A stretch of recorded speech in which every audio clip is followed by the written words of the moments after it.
The narratives and stories of Nigeria as a rising giant has never before sounded as convincing as they do now.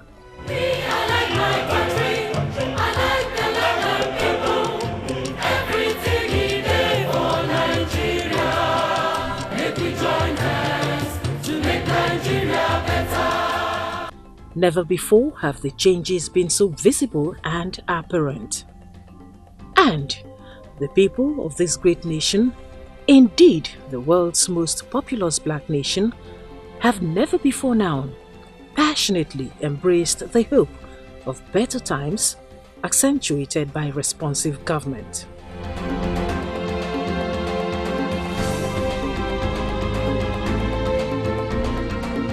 There is clearly no doubt that the tide has turned, and like millions in the Niger Delta region of Nigeria would say, these are indeed good times. This is the story of the Presidential Amnesty Program, the change envisaged by President Muhammadu Buhari and currently being orchestrated by the coordinator of the program, Brigadier General Paul Boro. My mandate essentially is to ensure that the amnesty program is successfully and efficiently seen through. Yes, and this program is based on disarmament, demobilization, rehabilitation, and reintegration. I want to make bold to say that the aspect of disarmament and demobilization, as well as rehabilitation, has been done. We are in the last phase, which has to do with reintegration, and this is the phase that we are pursuing right now.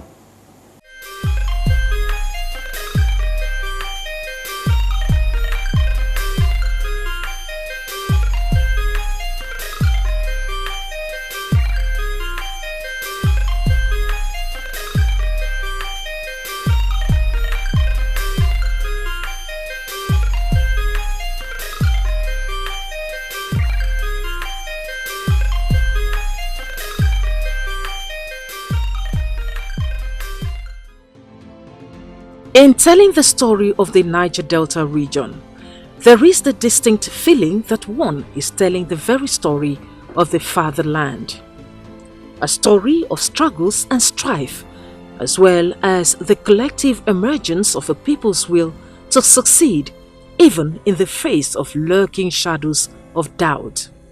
Indeed, the proclamation of amnesty for former armed agitators in the Niger Delta region signaled the watershed and drove the change process.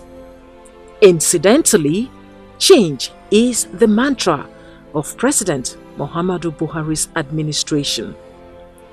The president's vision for a great Nigeria envisages a fresh lease of life to key priority areas such as the development of the Niger Delta. The imperatives for this are all too clear. The Niger Delta region continues to provide the bulk of the country's revenue from oil exploration. Its continued relevance and role in the polity therefore makes the ultimate target of sustaining stability and development in the Delta even more necessary. The Presidential Amnesty Program remains a key component to drive that agenda. There are currently a total of 30,000 delegates captured in the program, most of whom are positively engaged in trainings with the capacity to turn them into model citizens. They are either captured into the formal or informal segment of the reintegration component of the process. And they have to help people back home who will rely on them for a well-managed economy, for a well-managed construction industry, for a well-managed oil production and other social services. So far, of the 30,000 participants, 13,000 delegates have been trained, 2,500 empowered in different trade areas, while an additional 1,224 delegates will be empowered by the end of 2015.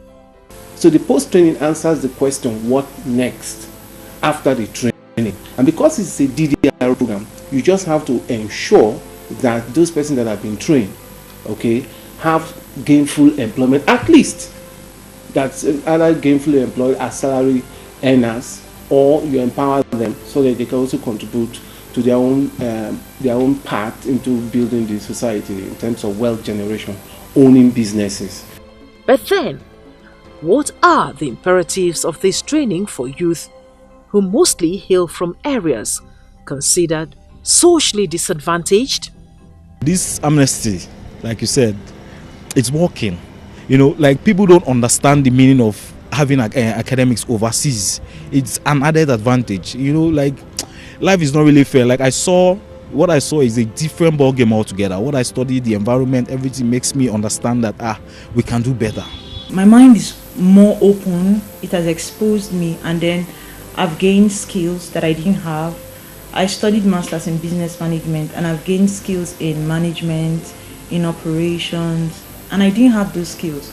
And another thing, I got work experience from this scheme, so I'm a better person. I'm more equipped. Our competencies are unquestionable in areas of strategic management, in areas of product development management, in areas of policy formulations, and so on. So we're throwing up ourselves to the government wherever the government has felt that we have deemed it necessary to put us in to serve. We are willing to serve, and that is why we came back home. Human capacity development is at the core of the Presidential Amnesty Program and is the cornerstone of the reintegration component. At this critical phase of the program, the coordinator of the Presidential Amnesty Program, Brigadier General Paul Boro, has followed up with seemingly tall but clearly achievable targets. These targets all aim at ensuring the successful and sustainable reintegration of already trained delegates into civil society as productive members. And in this phase, we have tried to carry out activities to strengthen the hearts and minds of the people, that's the ex-militants. This becomes more feasible as the Presidential Amnesty Office begins to map out available opportunities, matching them with skills development within the program. But first, to achieve a remarkable level of success requires a great deal of focus, dedication, synergy, and coordination within the ranks of the program. Coming from a background of international peacekeeping and conflict resolution, Brigadier General Paul Boro understands too well the importance of mainstreaming operations to achieve set targets. He initiated this process upon assumption of office by instituting a structure to review, assess, verify, and consolidate key areas of the program. The issues that cropped up before I was appointed had to do with payments of stipends, payments of settlement of debts incurred by the program in the various institutions, both onshore and offshore, and particularly students pay the housing accommodation, and issues that has to do also with impactation of these people, ex-militants. These are the issues that are met on ground. And on arrival, what I did first was to establish a verification exercise to ascertain the number of people that actually will benefit in line with those whose names appear in the document given to me. Immediately after that, I embarked on settlement of debts. Having laid that platform, Brigadier General Paul Boro began to invest in building relationships and structures to facilitate the rapid reintegration of already trained delegates. These efforts focus essentially on creating opportunities of job placements for these young Niger Delta youth in the public and private sectors. Brigadier General Paul Buru engendered collaborations with key national agencies such as the Niger Delta Development Commission (NDDC), the Nigerian Content Development and Monitoring Board, the Federal Ministry of Environment, and that of Niger Delta Affairs. The Nigerian private sector was definitely not left out, with groups like Innocent Motors agreeing to partner with the Amnesty Office on various levels of skills acquisition training in the automotive and plastic industry. The Amnesty Office has also stepped up its partnership with Stare Vista Auto World in the training of delegates in general servicing and repairs of vehicles. It is hoped that these collaborations with key government agencies and the private sector would help harness available trained manpower under the Amnesty program for placements in various establishments. The Amnesty Office also sought to establish strategic partnerships with key government agencies, but more importantly, with the 9 state governments of the Niger Delta. These partnerships aim to boost skills utilization, to close existing development gaps, particularly in the Niger Delta region and Nigeria at large. We are at the last phase of the program, reintegration phase. I'm very happy that a reasonable number has been empowered. Capacities have also been developed. All we have to do is to ensure they are integrated and we have happy people to work with. The partnership and collaboration I want to achieve with you has to do more with ensuring that we have firm control of ex-agitators, let them not be taking things for granted and misbehaving. No.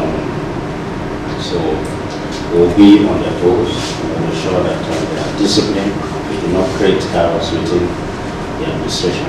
For us to be able to get investors to South take advantage of our natural endowment, whether it is liquid gold or gas, whatever it is, we need peace, we need some assurances that when investors come, that their personnel will be safe.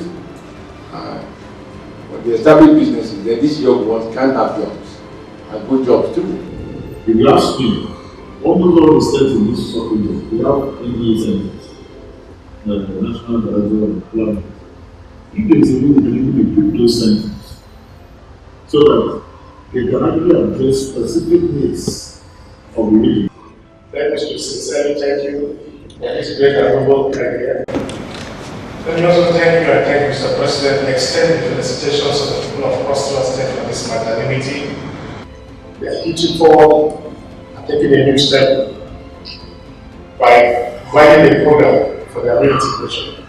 River State is key, Niger Delta is key, and so we need peace within this region for Nigeria to move forward. So we be assured that we are going to work cooperating with you and in partnership to move this program to a success.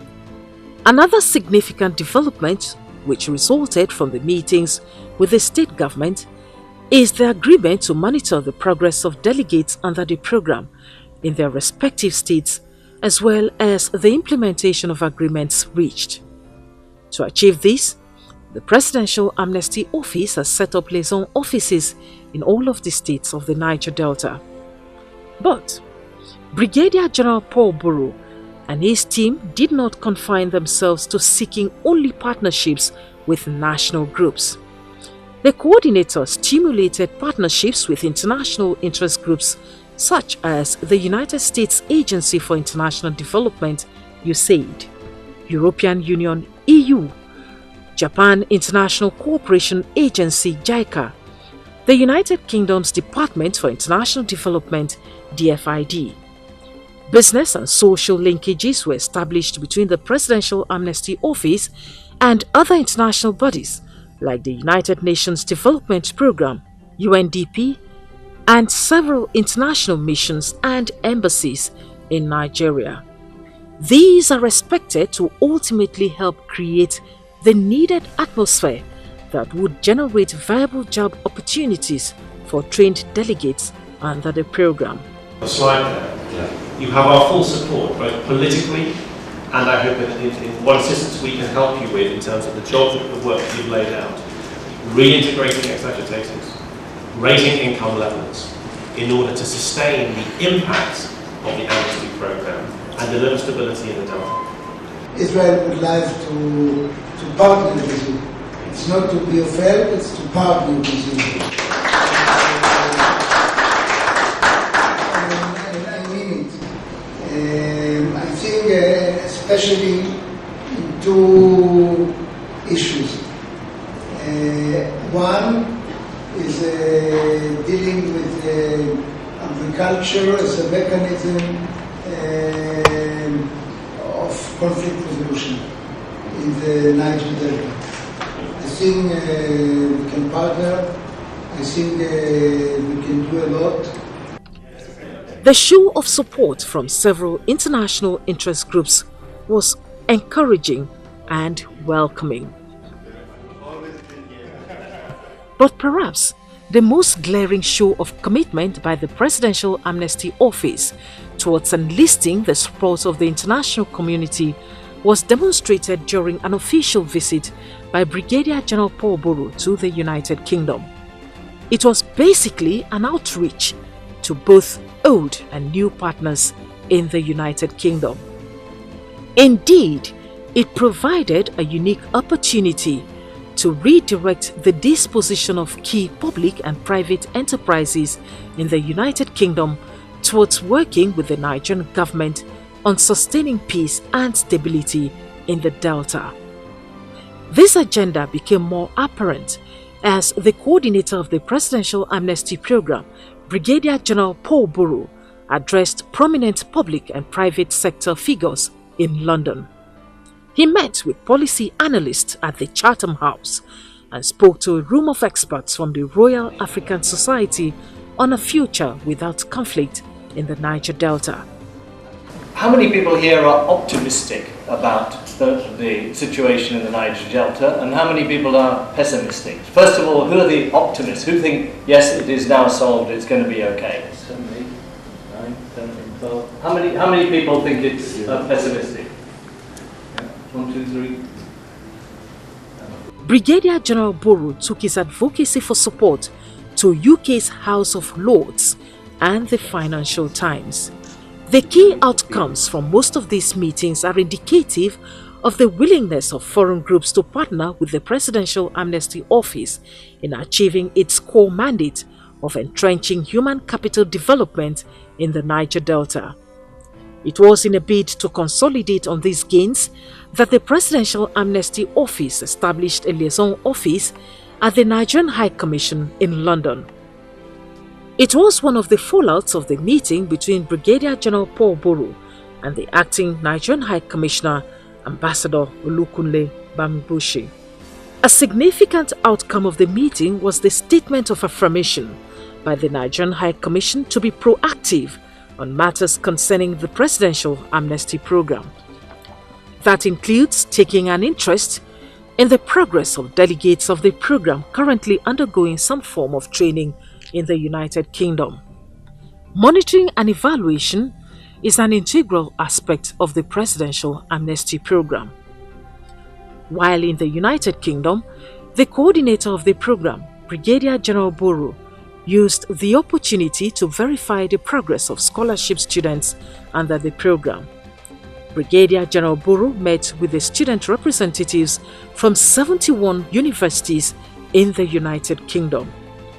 He was presented with a list of some of their challenges, which he promised to give priority attention and tasked them to be diligent ambassadors of Nigeria. Get the very best of your schooling, because tomorrow will count for itself. Don't joke with this schooling at all. Don't do it. I had that opportunity. In my own case, it was the Nigerian military. Because since 10 years, I've been in the military. I attended the Nigerian military school in this area. 1972. Since then, I've been in the military until early last year. I had opportunities like this, but it was by the Nigerian military. I schooled in the US, I did my staff college in Ghana, schooled also here in UK, at Warminster, another place. So please, just be very serious with your studies. As for your money, I will do all I can to make sure you get your money. It's just that central control system, I've also tried to make a case, but I was not granted the case to be paying through the commercial banks. So this government is trying to streamline things to be as transparent as possible. That's why things are happening the way they happen. With the present government seems to be slow in the decision taking and the advancement. It is so because they don't want to make the mistake that previous government made. So you just have to bear with the government and key into important decisions and policies by the government. The present government is open. If you have criticism that are positive, it will be brought. That's why my office is open. My numbers are always open 24 hours. So you can imagine the type of headache I have every day. All over. All of you, I've spoken with some of you. You are also on WhatsApp and SMS. Already, the signs are good, and current advocacy efforts by the Presidential Amnesty Program have begun to pay off.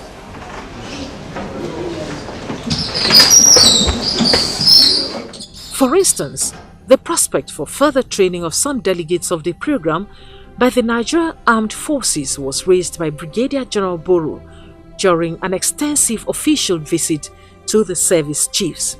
This phase that you are in, the reintegration phase, is very, very crucial, very important, where those ex-militants could properly fuse into the communities, into the society, and become more useful.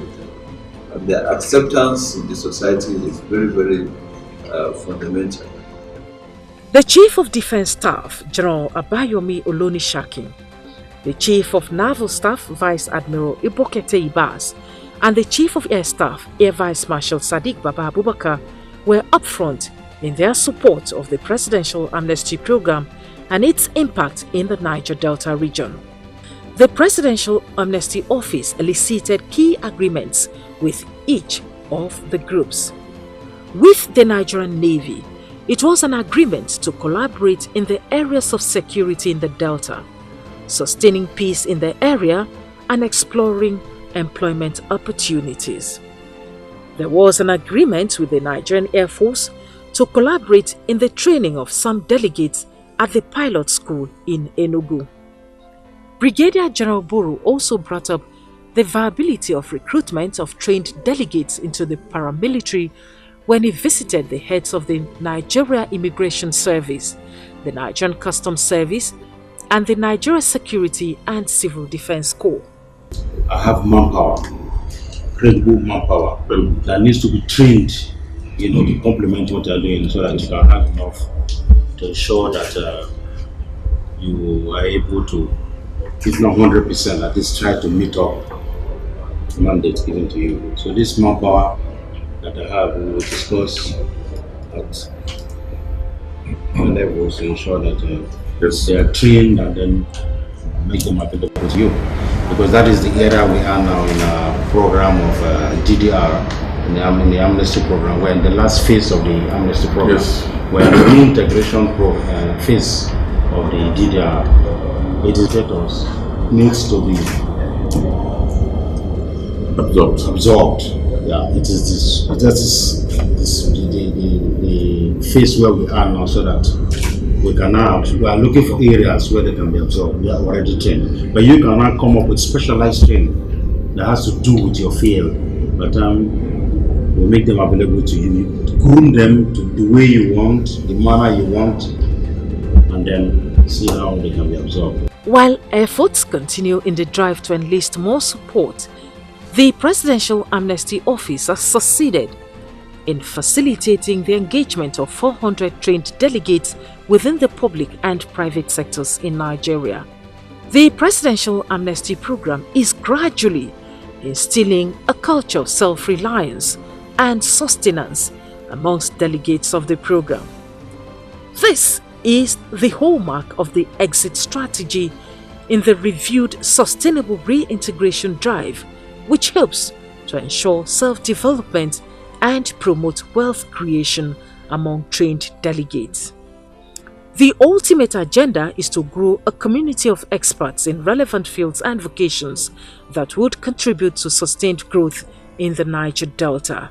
This program plays a critical role in ensuring that youths are gainfully or sustainably engaged over time, whereas we might not be able to give them jobs immediately, but as they are engaged in the program, in training, various reorientation, they would certainly shun violence, and that will over time bring about peace and support the change agenda. I am bold to say that the Nigerian economy has risen drastically, increasingly since after this program started. So we must give credence to Mr. President for his support and continuity, sustainability of the program. When mirage transforms to dreams, dreams to mission, and mission to work, then all is well that should be well. This is the story of success and a celebration of accomplishments. This is the Niger Delta story and the impact of the Presidential Amnesty Program.